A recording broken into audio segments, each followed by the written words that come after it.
Nggak tahu video apa ada nih, video cerita lah yang jelas. Gue mau cerita kenapa gue tuh suka banget over analyzing gitu anime sama manga, dan kadang itu analisisnya nggak jelas buat seru-seruan aja. Kayak gue menganalisis kejadian di dalam suatu cerita itu kayak gimana, tema apa yang diangkat di dalam cerita tersebut, apakah ada kritik sosialnya di dalamnya atau enggak. Kadang juga dari analisis nggak jelas itu gue juga demen bikin teori yang mungkin nyeleneh. Gue juga suka mengamati detail kecil yang mungkin kelihatannya nggak penting amat, tapi mungkin itu penting, tapi juga ya mungkin nggak penting, tapi itu semua ngebikin gue overthinking gitu pas nonton anime ataupun baca manga. Tapi yang paling gue tuh paling suka apa ya, menganalisis kepribadian karakter gitu. Kayak itu yang paling gue demen sih. Kenapa sih suatu karakter tingkahnya kayak gini, kenapa suatu karakter itu jadi jahat, kenapa suatu karakter itu baik, backstory-nya kenapa sih, apaan gitu. Gue juga suka lihat konten orang berteori atau ngapain kayak analisis detail-detail gitu dah. Mungkin analisis yang dilakukan gue sama orang-orang ini kadang salah, misalnya kalau dikonfirmasi sama yang bikin karyanya, tapi mungkin juga enggak. Tapi yang jelas hal yang gue dapat dari analisis gini-gini itu ya seru aja sih. Ini juga sebenarnya buat gue bukan cuman anime sama manga doang yang gue demen analisis gak jelas kayak gitu. Gue juga demen kok nganalisis video game, apalagi kalau gamenya itu yang naratifnya kenceng banget. Tapi kenapa sih hobi banget gue menganalisis anime sama manga yang gue tonton gitu? Kenapa sih gue demen merhatiin ada apa aja sih di dalamnya gitu, ada detail-detail apaan sih? Bukannya nonton anime sama manga ya udah buat enjoy aja, buat have fun aja. Ya sebenarnya nggak salah sih, tapi ini mungkin cara gue biar tambah enjoy, biar tambah have fun aja ngikutin anime sama manganya. Dan default setting gue gini sih bawaan gue. Kecuali kadang kalau series trashy sih kadang jarang banget sih gue analisis gitu. Gue nonton kayak ya udahlah, otakku gue matiin. Anyway, alasan utama kenapa gue suka banget tuh overthinking, over analysis anime sama manga yang gue ikutin itu karena gue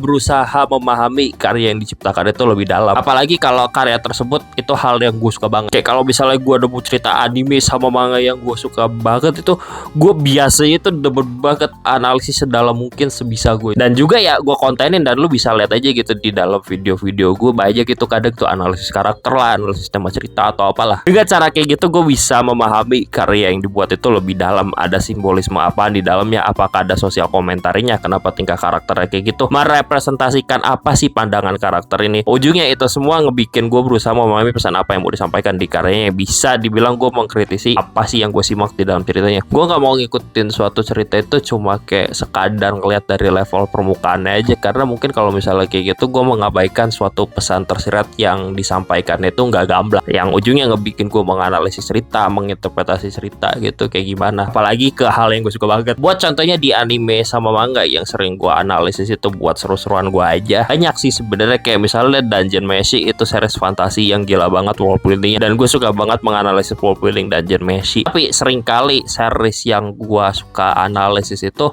kalau nggak series yang punya tema politiknya kenceng, atau nggak series yang dramanya juga kenceng. Kok yang pembawaan ceritanya itu cenderung ke arah serius. Kayak kalau politikal obviously salah satu contoh paling terkenalnya itu Attack on Titan. Itu banyak komentari tentang politiknya di series itu, apalagi tentang hal yang menyangkut fasisme, dan ada paralelnya sama kejadian di dunia nyata. Itu series bisa lo analisis dalam banget. Dan kalau buat drama, pada saat video dibuat, gue tuh kelar nonton anime Bang Dream Maigo yang dramanya itu kental banget, dan gue suka banget sama karakter di dalamnya. Makanya gue demen banget tuh menganalisis kepribadian tiap karakternya. Dan kenapa tingkah suatu karakter itu kayak gitu, karena karakternya di situ banyak yang kompleks yang ngebikin gue nggak bisa asal ngecap suatu karakter itu baik atau jahat doang gitu. Dan kalau misalnya game contoh yang gue demen banget yang bikin overthinking pas gue analisis karakter sama cerita itu Cyberpunk 2077 sama Red Dead Redemption 2. Itu cerita dunia sama karakternya yang ngebikin gue kepikiran mulu, dari sosial komentarinya yang bisa lo kaitkan sama kejadian dunia nyata, sampai dialog karakternya yang ngena banget buat gue. Tapi jujur kadang analisis kayak gini itu sebagai gue audiens, gue juga harus tahu diri, mungkin aja analisis gue bakal dipatahkan sama yang buat karya suatu saat, mungkin juga enggak. Dan itu gak masalah sih buat gue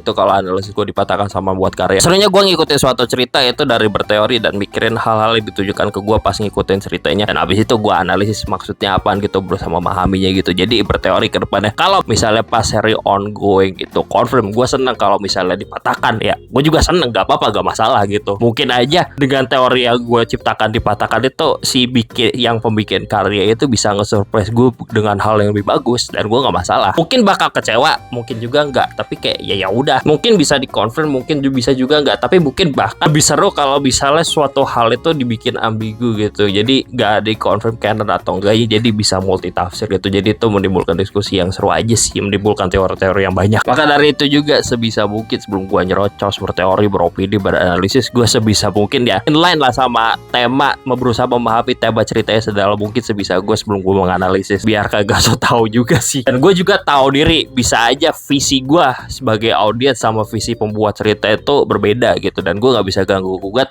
visi si pembuat karya, si pembuat cerita itu. Dan itu gue nggak masalah kok, orang garapannya dia, orang yang bikin karya, jadi kayak ya udah suka-suka. Gue di sini berteori, berusaha memahami si pembuat karya, apakah gue benar paham sama ini buat atau kagak gitu. Kalau misalnya benar, kalau misalnya salah ya udah. Anyway, simpulannya apa sih sebagai penutup? Simpulannya analisis karya sedih seru aja sumpah buat gue pribadi. Kalau gue lakukan kalau dalam video ini konteksnya ya anime sama manga, seringnya mungkin ya game juga lah. Tadi kan gue jemput, gue nggak peduli sih mau dibilang overthinking atau apa, overanalyzing atau apa, tapi seru aja dan gue tambah enjoy sama have fun banget kalau nonton anime sama baca manga sambil analisis sendiri dan merhatiin teori atau analisis orang juga gitu, buat mencari makna tersiratnya apa sih, dengan tujuan berusaha memahami tema cerita itu lebih dalam, kayak maksudnya apa sih, kenapa karakter kayak gini atau apalah. Kan yang kayak gue bilang berulang kali, kalau misalnya lu bukan orang yang kayak gue ya nggak masalah sih, cuman buat gue pribadi agak missing out aja sih kalau lu gak analisis tipis-tipis gitu loh, mencari pesan tersirat atau apalah. Ujungnya dengan gue analisis kayak gini mungkin kelihatannya nggak penting, tapi dengan hal gue lakukan gue bisa mengapresiasi apa sih yang diciptakan di suatu karya itu. Mungkin gue bisa menemukan kelebihannya, mungkin bisa menemukan kekurangannya gitu, dan mungkin bisa aja tambah ngebikin gue suka karya yang diciptakan. Karena ya ini attempt gue sih buat berusaha memahami si pencipta karya tersebut. Jadi ya udah gitu aja deh, bye.